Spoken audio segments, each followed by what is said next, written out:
السلام علیکم second year class. آج بیٹا ہم نے حصہ نظم میں سے نظم تغیر کی تشریح کرنی ہے۔ یہ نظم جو ہے احسان دانش نے لکھی ہوئی۔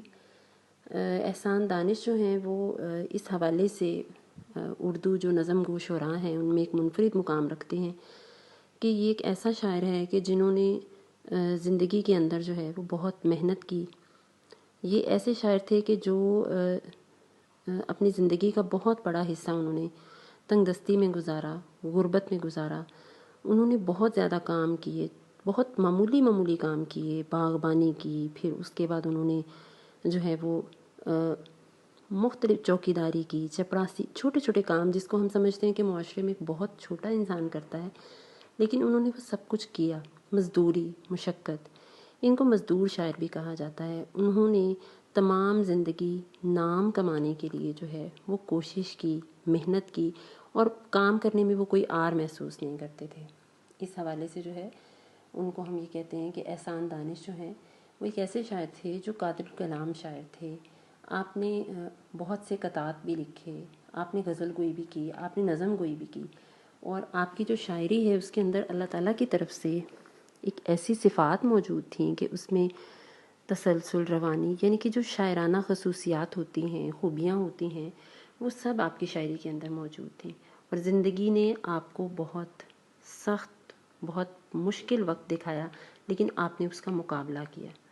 آپ کی جو خدا داد صلاحیتیں تھیں اس میں بلا شبہ کوئی کمی نہیں تھی، لیکن یہ تھا کہ زندگی کے اندر آپ نے ان ساری چیزوں کا سامنا کیا اور اس میں ایک قوی اور ایک مضبوط انسان کے طور پر جو ہے وہ آپ سامنے آئے، ایک بہت بہترین انسان تھے۔ پھر احسان دانش کو اگر ہم دیکھیں تو ان کی اپنی زندگی، ان کی جو اپنی زندگی تھی اس کے اندر بھی دیکھیں نا، حالات ایک جیسے نہیں رہے۔ کوئی وقت وہ تھا وہ انہوں نے اینٹیں بھی ڈھوئیں، وہ کام بھی کیے جو نہیں کوئی کر سکتا، جسمانی مشقت کی، لیکن کوئی وقت ایسا بھی آیا کہ جس میں انہوں نے، یہاں تک کہ یہ بھی کہا جاتا ہے کہ انہوں نے پنجاب یونیورسٹی کا جو اولڈ کیمپس تھا اس کی جب تعمیر کی تو اس وقت ایک مزدور کے طور پر انہوں نے وہاں پر اینٹیں اور گارا ڈھونے کا کام کیا۔ انہوں نے بہت محنت کی، لیکن محنت میں وہ آر محسوس نہیں کرتے تھے۔ تو آپ یہ دیکھیں کہ احسان دانش کی جو زندگی ہے، ان کی زندگی کے اندر ہم خود دیکھتے ہیں کہ تغیر آیا۔ انہوں نے کام کیا، ان کی زندگی کے حالات بھی ایک جیسے نہیں رہے۔ پھر ایک وقت ایسا آیا کہ ان کا شمار جو ہے وہ بہت مشہور شعراء میں ہونے لگا، اور وہ بھی نوجوان ہی تھے جب وہ ایسے صف اول کے جو شعراء تھے ان میں ان کا شمار ہو گیا۔ اور ان کی جو شاعری ہے، جب وہ کسی مشاعرے میں موجود ہوتے تھے تو ان کی شاعری کو سراہا جاتا تھا، ان کو داد دی جاتی تھی، تو اللہ تعالیٰ نے ان کو جو ہے وہ عروج بھی دکھایا، اور ان کی زندگی کے اندر محنت کی وجہ سے جو ہے وہ عروج آیا۔ کہاں وہ ان کو کوئی کام نہیں ملتا تھا، انہوں نے معمولی کام کیے، اور کہاں اللہ تعالیٰ نے ان کو ناموری اور شہرت دی۔ تو یہ کہانی ہے جی احسان دانش کی، جن کو اللہ تعالیٰ نے ان کی زندگی کے اندر بدلاؤ دیا، ان کی محنت، انہوں نے مشقتیں دیکھیں، اور پھر اس کے بعد ان کو اللہ تعالیٰ نے جو ہے وہ کامیابی دی۔ اور آپ کی جو وفات ہے وہ 1982 میں آپ کا انتقال ہو گیا تھا۔ اب دیکھتے ہیں احسان دانش کا ادبی سرمایہ۔ احسان دانش نے قطعات بھی لکھے، پھر آپ کی جو ہے وہ آپ بیتی جو ہے وہ جہان دانش کے نام سے، پھر نفیر فطرت کے نام سے آپ کا جو ہے وہ مجموعہ کلام ہے احسان دانش کا، اور اسی میں سے جو ہے وہ یہ نظم تغیر بھی جو ہے وہ لی گئی ہے۔ اب اس تغیر نظم کو ہم دیکھتے ہیں کہ اس نظم میں جو ہے وہ اگر ہم دیکھیں تو زندگی میں ہر لمحہ، تغیر کا مطلب ہی کیا ہے؟ تبدیلی، بدلاؤ، ٹھیک ہے؟ تو اس نظم میں زندگی میں ہونے والی جو ہر لمحہ ایک تبدیلی ہے اس کا پیغام ہمیں ملتا ہے کہ زندگی کیا ہے؟ وہ تحرک ہے، حرکت کا نام ہے۔ ہم کہتے ہیں نا سانسوں کا جو چلتے رہنا ہے وہ زندگی ہے، اور سانسوں کا تھم جانا، جمود، سکوت، اس کے بعد ایک خاموشی، یہ سب کچھ کیا ہے؟ ٹھہراؤ، یہ موت کا نام ہے۔ تو یہ چیز جو ہے وہ اس میں ہم دیکھیں تو تغیر کا پیغام ملتا ہے۔ پھر اس نظم میں ہم دیکھتے ہیں کہ زمانے کے جو انقلاب ہیں، زمانے کے اندر جو ہے وہ ہر وقت کچھ نہ کچھ برپا رہتا ہے، کچھ نہ کچھ ہوتا رہتا ہے۔ بہت بہترین مثالیں ہیں اس کے اندر تغیر کی جو انہوں نے احسان دانش نے ہماری زندگی میں سے ہی لی ہیں۔ پھر ہم اس میں دیکھتے ہیں کہ اس میں ایک نظام فطرت ہے، ایک فطری نظام ہے، ایک بیج بوتے ہیں، اس میں سے جو ہے وہ کیسے کیسے تناور درخت بنتا ہے، یہ سب بدلاؤ ہیں. ایک کلی ہے وہ پھول بنتی ہے، ایک بہار کے موسم میں پنپنے والی جو کونپلیں ہیں وہ کیسے کونپل سے جو ہے وہ آگے ہوتے ہوتے خوشبوئیں فضا میں بکھیرتی ہیں. تو یہ سب چیزیں کیا ہیں، یہ بدلاؤ ہیں. اور اسی طرح انسان کے اندر بھی ہم ہر لمحہ سیکھتے ہیں، ہر گزرنے والے دن میں انسان کے اندر تبدیلی آتی ہے. ہم کہتے ہیں یہ چیز ہم نے تجربہ کی، ہمیں اس چیز کا ہم اس کو اس طرح سے سمجھ پائیں. شعوری طور پر بھی تغیر جو ہے وہ آپ کی ذات کا حصہ ہوتی ہے. تو احسان دانش جو ہے ان کو اگر ہم دیکھیں تو ان کی اپنی ذات بھی ایک شعوری طور پر ان کی ذات کے اندر تغیر موجود تھا، تو جو کہ ہمیں اس نظم میں بھی نظر آتا ہے. پھر ہم اس میں دیکھتے ہیں جسمانی نشو و نما ہے. ایک چھوٹا سا بچہ ہوتا ہے جو صرف ادھر ادھر دیکھتا ہے، رفتہ رفتہ کیسے وہ قدم اٹھانا سیکھ لیتا ہے، کیسے وہ بہت مشکل مقاصد حاصل کرنا سیکھ لیتا ہے، منزل کو پا لینا سیکھ لیتا ہے، کیسے اتنا قوی ہو جاتا ہے، مضبوط ہو جاتا ہے. تو ہم یہ دیکھتے ہیں کہ جسمانی نشو و نما سے لے کر آپ کے جو باطنی طور پر جو بدلاؤ ہوتے ہیں وہ سب تغیر ہے، وہ سب بدلاؤ ہیں، تبدیلی ہے جو آپ کی زندگی میں ہوتی ہے. تو احسان دانش نے جو ہے وہ اس میں تغیر کی بہترین مثالیں دی ہیں جو حقیقت سے پر مبنی ہیں اور زندگی سے ان کا تعلق ہے. پھر یہ نظم جو ہے میں نے پہلے بھی بتایا کہ احسان دانش کی جو مجموعہ کلام نفیر فطرت ہے، اس کی کتاب جو ہے وہ راز و نیاز میں سے یہ نظم تغیر جو ہے وہ لی گئی ہے. اب آ جاتے ہیں ہم اس نظم کی تشریح کی طرف. اس کا بند نمبر 1 ہے، 2 بند میں نے اس کو تقسیم کیا ہے. بند نمبر 1 ہے: اے ہم نشیں کلام میرا لا کلام ہے، سن زندگی تغیر پہم کا نام ہے. راتوں کو ہے سحر کی تجلی کا انتظار، ہے ہر صدا فراق خاموشی میں بے قرار. سوئے خزاں بہاری گلستاں روانہ ہے، ہر برگ کا سکوت سراپا فسانہ ہے. نکھت کی کوششیں کہ نکلنا نصیب ہو، موسم کو یہ لگن کے بدلنا نصیب ہو. اب یہ جو نظم ہے اس میں سارے وہ بدلاؤ ہیں. اس میں سب سے پہلے تو احسان دانش ہمیں اس حقیقت کی طرف اشارہ دلاتے ہیں کہ زندگی کیا ہے، تغیر اور تبدیلی ہے. اس حقیقت سے کوئی انکار نہیں کر سکتا. بہت سے تاج و تخت تھے جو زوال پذیر ہو گئے، بہت سے ایسے لوگ تھے جن کو اللہ تعالیٰ نے عروج عطا کر دیا. ہم اگر دیکھیں تو سورہ رحمان میں بھی اس چیز کا حوالہ ہے کہ وہی ذات ہے نا جو کبھی وہ عزت دینے والی ذات بھی وہی ہے، ذلت دینے والی ذات بھی وہی ہے جو ہمیں سب کچھ نوازتا ہے. تو اس حوالے سے اگر ہم دیکھیں تو زندگی کے اندر مختلف قسم کے حالات کا سامنا، مختلف قسم کی بدلاؤ جو ہیں وہ دراصل تغیر ہے. اور یہ ایک حتمی بات ہے، یہ حقیقت ہے. اس نے کہا یہ میری بات تم غور سے سن لو کہ زندگی جو ہے وہ تغیر پہم کے مسلسل بدلاؤ کا نام ہے، ایک مسلسل تبدیلی کا نام ہے زندگی. اور یہ چیز جو ہے اس سے کوئی بھی انکار نہیں کر سکتا. ٹھیک ہے، اس حقیقت کو اقبال نے بھی سراہا، مانا. اس بات کو ہم اپنے سائنسی موضوعات میں سائنس نے جتنی تحقیق کی اس میں بھی اگر ہم دیکھیں تو تغیر سے کوئی انکاری نہیں ہے. کیسے ایک انسان کے وجود کو ہی ہم دیکھ لیں کہ کیسے ایک انسان جو ہے وہ کیسے کیسے وجود پاتا ہے، کس چیز سے اس کی ذات بن جاتی ہے. اور یہ سب کچھ جو ہے وہ بدلاؤ ہیں، وہ تغیر ہے جو وقت گزرنے کے ساتھ ساتھ ہمیں بہت کچھ عطا کر دیتا ہے. پھر تاریخ ابن خلدون میں اگر ہم دیکھیں تو اس میں بھی اس چیز کو، اس بات کو مانا گیا کہ یہ جو کچھ بھی ہے اس کے اندر جو ہے وہ تبدیلی ہوتی ہے، وقت بدل جاتا ہے. اور تغیر جو ہے وہ دراصل مسلسل بدلاؤ ہی دراصل زندگی ہے، اور یہی نظام کائنات ہے. اور اس حقیقت کو کوئی بھی انکار نہیں کر سکتا. پھر اس میں وہ کہتے ہیں راتوں کو ہے سحر کی تجلی کا انتظار، کہ رات اگر ہے تو ہر وقت رات نہیں ہوتی. رات آج ہر طرف اس کے اندھیرے موجود ہیں، تو اس حقیقت سے کوئی انکار نہیں کر سکتا کہ ایک وقت ایسا آئے گا کہ وہ رات جو ہے وہ صبح کا اجالا اس رات کی تاریکی کو ختم کر دے گا، اور کبھی رات کی تاریکی جو ہے وہ صبح کے اجالے کو ختم کر دیتی ہے. تو یہ صبح و شام کا بدلنا، شب و روز کا بدلنا، رات کو دن میں تبدیل کر دینا، یہ سب کچھ جو ہے وہ تغیر ہے. کبھی صبح کی روشنی جو ہے وہ رات کے اندھیرے کو ختم کر دیتی ہے. اور اسی طرح اگر ہم دیکھیں تو ہے ہر صدا فراق خاموشی میں بے قرار. آج اگر صدائیں بلند ہوتی ہیں، ہم اپنے ارد گرد بہت سے ایسے لوگ دیکھتے ہیں جو کبھی ہم میں تھے، آج ہم میں موجود نہیں ہیں، کبھی ان کی آوازیں گونجتی تھی، کبھی ان سے بات ہوتی تھی، آج وہ اس دنیا سے میں جو ہے وہ موجود نہیں ہے۔ تو کیا ہے، ہر آواز کا انجام جو ہے وہ موت ہے۔ ہر صدا آج اگر آواز دے رہی ہے تو ایک وقت ہے کہ وہ خاموش ہو جائے گی۔ تو یہ بھی ایک تغیر ہے، یہ بھی ایک بدلاؤ ہے۔ پھر اس میں وہ کہتے ہیں، سوئے خزاں بہاری گلستان روانہ ہے، ہر برگ کا سکوت سراپا فسانہ ہے۔ کہ آج اگر ہم دیکھ رہے ہیں کہ بہار اور خزاں کے موسم ہے، کہ بہار جو ہے وہ روانہ ہو رہی ہے اور خزاں کی آمد ہے، تو ایک وقت ایسا آئے گا کہ پھر کیا ہے،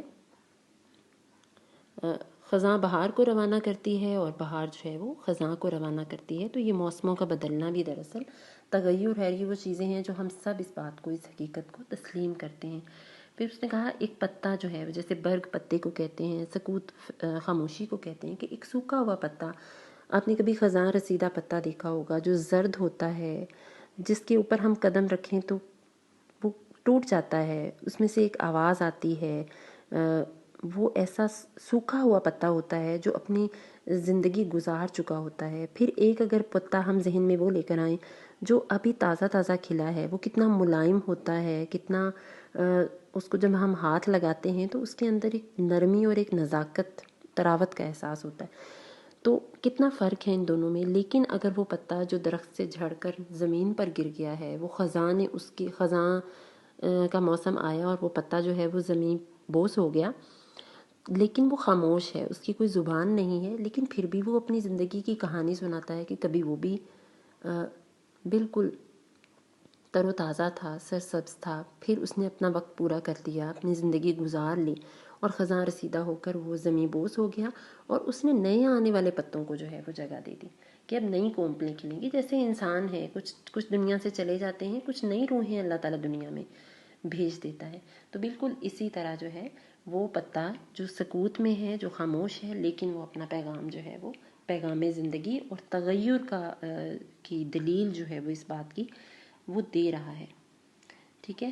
پھر اس میں ہے، نکھت کی کوششیں کہ نکلنا نصیب ہو، موسم کو یہ لگن کے بدلنا نصیب ہو۔ کہ اگر ہم دیکھیں تو جو پھولوں کے اندر خوشبو ہے، وہ خوشبو بھی بے چین ہوتی ہے۔ جیسے کلی سے پھول بنا، پھول کھل گیا اور ہوا چلی اور وہ پھولوں سے خوشبو جو ہے وہ پورے فضا کو معطر کر دیتی ہے، اس کے اندر ایک خوشبو محسوس ہوتی ہے، تو وہ خوشبو بھی بے چین ہے اس پھول سے نکلنے کے لیے۔ تو یہ بھی تو ایک تغیر ہے کہ کونپل ہمیشہ کونپل نہیں رہتی، کلی ہمیشہ کلی نہیں رہتی، بلکہ وہ پھول بنتی ہے اور اس کی مہک جو ہے وہ فضا کا حصہ بن جاتی ہے۔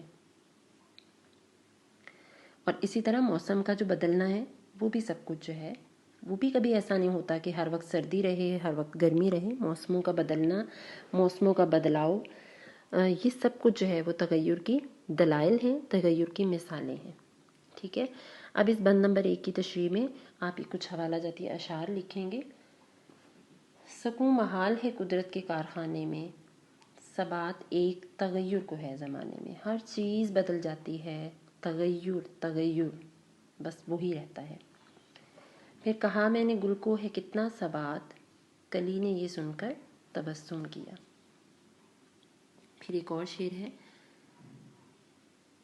جو بہار آتی ہے پابند خزاں ہوتی ہے، زندگی موت کے سائے میں جواں ہوتی ہے۔ اس میں بھی زندگی اور موت کا آنا جو ہے، موت ہم کہتے ہیں اٹل حقیقت ہے، بہار کے بعد کبھی بہار نہیں آتی، بہار کے بعد خزاں آتی ہے۔ تو یہ سارے بدلاؤ جو ہیں یہ بھی تغیر کی بہترین مثالیں ہیں، اور یہ بھی تغیر کی اس حقیقت کو، جس پہ شاعر نے ہمیں بہت خود اعتمادی سے کہا کہ یہ واضح حقیقت ہے، تو بلا شبہ اس بات کو ہم تسلیم کرتے ہیں۔ اب آ جاتے ہیں اس کے بند نمبر 2 کی طرف۔ شمس و قمر کو ضد ہے کہ گرمے سفر رہیں، بے رنگیوں میں خالق شام و سحر رہیں، شہروں میں انقلاب، بیاباں میں انقلاب، محفل میں انقلاب، شبستاں میں انقلاب، کس پر یہاں تغیر نو کا فسوں نہیں، اس بزم میں نصیب کسی کو سکون نہیں۔ اب اس میں بھی کیا ہے کہ سب سے پہلے اس نے کہا کہ تغیر بلا شبہ کائنات کی بہت بڑی حقیقت ہے، اس کو ہر کوئی تسلیم کرتا ہے۔ پھر اس میں دیکھیں انسان جو ہے وہ جب سے پیدا ہوا، وہ جسمانی، ذہنی، روحانی، فکری قلبی ہر حوالے سے بدلاؤ محسوس کرتا ہے. بہت سی ایسی چیزیں ہیں کہ جس میں ہم بدلاؤ محسوس کرتے ہیں. پھر اس میں وہ کہتے ہیں کہ شمس و قمر کو ایسے لگتا ہے جیسے ضد ہے کہ کبھی سورج آیا کبھی چاند آیا، باری باری یہ آتے ہیں. یہ ایک دوسرے کا، جیسے ہم کہتے ہیں بہار اور خزاں تعاقب میں ہے، اسی طرح شمس و قمر بھی لگتا ہے کہ ان کو ضد ہے کہ یہ اکٹھے نہیں ہوتے، یہ ایک سفر میں سرگردہ ہیں. جیسے اگر ہم سائنسی موضوعات کو دیکھیں تو سائنس بھی اس چیز کو مانتی ہے کہ یہ تمام چیزیں جو ہے جو نظام فلکی ہے، نظام شمسی ہے، اس میں یہ سب اپنے اپنے مداروں کے اندر جو ہے وہ گردش کر رہے ہیں اور یہ اللہ تعالیٰ کا حکم ہے. تو شمس و قمر جو ہے وہ اپنے سفر میں محو ہیں، اس کے اندر مصروف ہیں اور باری باری جو ہے وہ طلوع و غروب ہوتے ہیں. تو یہ سب کچھ کیا ہے؟ یہ تغیر ہے. اسی طرح نظام شمسی کا جو ایک طرح سے رواں دواں ہونا ہے، ان کا اپنے اپنے مدار میں گردش کرنا بھی تو تغیر ہے. وہ کبھی رکے، کبھی ایسا ہوا کہ ہم کہیں آج سورج نہیں آیا، کبھی ایسا ہوا کہ ہم کہیں آج چاند نہیں آیا. یہ سب اپنے اپنے مقررہ وقت پر جو ہے وہ آتے ہیں، جاتے ہیں، نکلتے ہیں. تو یہ سب کچھ کیا ہے؟ یہ سب کچھ تغیر کی مثالیں ہیں. صبح و شام کا بدلنا تغیر کی مثالیں ہیں. زندگی کے اندر جو مختلف قسم کے رنگ ہیں، یہ سب کچھ تغیر کی مثالیں ہیں. تو اس حوالے سے وہ یہ کہتے ہیں کہ ہم یہ دیکھتے ہیں کہ آج اگر بے رنگی ہے، آج اگر شام ہے تو کبھی سحر ہوگی، کبھی صبح کی اجالا ہوگا. تو یہ سب کچھ جو ہے وہ زندگی کے وہ بدلاؤ ہیں جو اللہ تعالیٰ نے تخلیق کیے، اور یہ تغیر جو ہے وہ زندگی کا ایک اٹل حقیقت ہے، کائنات کی بہت بڑی حقیقت ہے. پھر شہروں میں انقلاب، بیاباں میں انقلاب. ہم ہر جگہ دیکھیں، ہم محفلوں میں دیکھیں، ہم شہروں میں دیکھیں، ہمیں ایک ہجوم نظر آتا ہے. ہمیں جنگلوں کے اندر آپ یہ دیکھیں، صحراؤں میں چلے جاؤ، شبستانوں میں چلے جائیں، جہاں جہاں جس جس جگہ کے اوپر بھی اللہ تعالیٰ نے اپنی مخلوقات تخلیق کی ہوئی ہیں، کوئی زمین کے حشرات ہیں، کہیں جنگلی جانور ہیں، کہیں انسان ہیں، ہر جگہ ہمیں ایک انقلاب برپا ہوا نظر آتا ہے. تو یہ سب کچھ کیا ہے؟ یہ ساری وہ چیزیں ہیں کہ جس کو ہم دیکھیں کہ ایک شور برپا ہے. یہ سب کچھ تغیر ہے. یہ وہ حیات ہے، وہ زندگی ہے جو کہ اللہ تعالیٰ نے تخلیق کی ہے، اور یہی چیز جو ہے وہ تغیر ہے.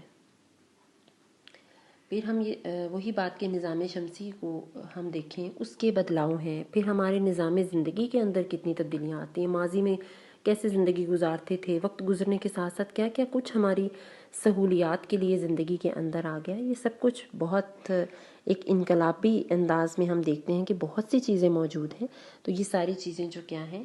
یہ تغیر ہے. کہ یہاں پوری اس کائنات کے اندر اگر ہم دیکھیں تو وہ یہ کہتے ہیں کس پر یہاں تغیر نوکا فزوں نہیں، اس بزم میں نصیب کسی کو سکونی. ہم سب، آپ ایک سڑک کے کنارے کھڑے ہو کر مشاہدہ کریں تو ہمیں لگتا ہے یہ سب لوگ کہیں جا رہے ہیں، کوئی اپنی منزل کی جانب، کوئی اپنے کام کی جانب، کوئی کیا کرنے جا رہا ہے. ہم ایک بے چینی اور ایک اضطراب کی سی کیفیت میں، ہم سب کچھ نہ کچھ پانا چاہتے ہیں. یہ زندگی جو ہے اس کے اندر وہ یہ کہتے ہیں کہ ہم یہ کہہ سکتے ہیں کہ کسی کو بھی سکون میسر نہیں ہے، چاہے محفل ہو، چاہے شبستان ہو، چاہے شہر ہوں، چاہے کوئی بیاباں ہوں. ہر جگہ جو ہے کچھ نہ کچھ ہو رہا ہے. کوئی کچھ نہ کچھ کرنا چاہتا ہے، کچھ پا رہے ہیں، کچھ پانا ہے. ایسے ایک دوڑ لگی ہوئی ہے، ہم بہت کچھ حاصل کرنا چاہتے ہیں. تو اس جو دنیا کی یہ جو محفل اللہ تعالیٰ نے بنائی ہے، اس بزم میں نصیب کسی کو سکونی، کہ یہ جو دنیا میں ایک محفل ہے، اس میں ہمیں بہت سے کام دھندوں کے اندر ہم لوگ لگے ہوئے ہیں، ہمیں بہت کچھ حاصل کرنا ہے. تو کون ہے ایسا جو اس تغیر سے بچا ہو؟ کتنے مغلیہ دور کی شان و شوکت، دبدبہ، انہوں نے جو حکمرانی کی اور پھر اس کے بعد زوال. کتنی یہاں بدھسٹ کو دیکھ لیں، یہاں ہم ایسے پرانے کلچر کو اپنے کو دیکھ لیں، ہڑپا کو دیکھ لیں، کتنی کتنی قومیں آئیں دنیا میں اور کون کون جو ہے وہ یہاں سے رخصت ہو گیا. تو یہ سب کچھ کیا ہے کہ سب کچھ نہ کچھ حاصل کرنا چاہتے ہیں، کچھ نہ کچھ پانا چاہتے ہیں. اور یہ پانا، کام کرنا، یہ حرکت کرنا، یہ اپنی منزل کو حاصل کرنے کی لگن، یہ سب کچھ ایسے ہیں کہ کوئی ایسا انسان آج تک دنیا میں ایسا نہیں آیا جو یہ دعویٰ کر سکے کہ میں نہیں بدلا، میں تو بچہ ہی رہ گیا ہوں، میں چھوٹا ہی رہ گیا ہوں، جسمانی طور پر بھی نہیں بدلا، ذہنی طور پر بھی نہیں بدلا. ہر زیرو، ہر فرد، ہر جانور، ہر پرندہ، حشرات، ہر چیز، یہاں تک کہ نباتات، ہر چیز جو ہے وہ تغیر یا بدلاؤ کو جو ہے وہ دیکھتی ہے، اور تغیر اس کی زندگی کا حصہ بنتا ہے. تو اس حقیقت کی طرف جو ہے وہ احسان دانش نے ہمیں بتایا. اور اس میں ہم دیکھیں تو ہم بھی اپنی ذات میں بہت کچھ اچھا کرنے کے لیے کوشش کرتے ہیں، محنت کرتے ہیں. ہم اپنی زندگی پر پیچھے نظر ڈالیں تو ہم پہلے کیا تھے، اب کیا ہیں، آگے ہمیں کیا کیا مواقع مل رہے ہیں، ہم اس کے لیے خود کو کیسے تیار کریں. یہ سب کچھ جو ہے وہ بدلاؤ ہے، تبدیلی ہے اور تغیر ہے. اب اس کے حوالے سے کچھ حوالہ جاتی اشعار بیٹا آپ لکھیں گے. آنکھ جو کچھ دیکھتی ہے لب پہ آ سکتا نہیں، محو حیرت ہوں کہ دنیا کیا سے کیا ہو جائے گی. ٹھیک ہے، اس میں بھی تغیر کی بہترین مثال ہے. پھر ہم دیکھتے ہیں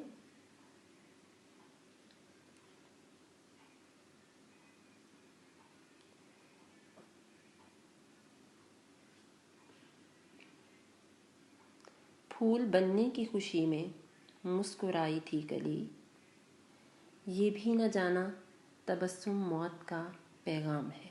ٹھیک ہے، اس میں بھی وہی جیسے میں نے کہا کہ کچھ پتے گرتے ہیں، کونپلیں ہیں، مطلب کچھ چیزیں اپنی زندگی پوری کر لیتی ہیں، وہ نہیں آنے والی کونپلوں کو جو ہے وہ جگہ دیتی ہیں. آج پھول اگر اپنے جوبن پہ ہے تو اس کا مسکرانا، اس کا تبسم جو ہے، اس کے بعد اس کی موت. اب یہ دیکھیں بہت سے پھول ایسے ہوتے ہیں نا جو صرف سورج کی روشنی میں اپنا جوبن دکھاتے ہیں، خوبصورت ہوتے ہیں، اور شام کو جو ہے وہ پھر سے ان کی زندگی ختم ہو جاتی ہے.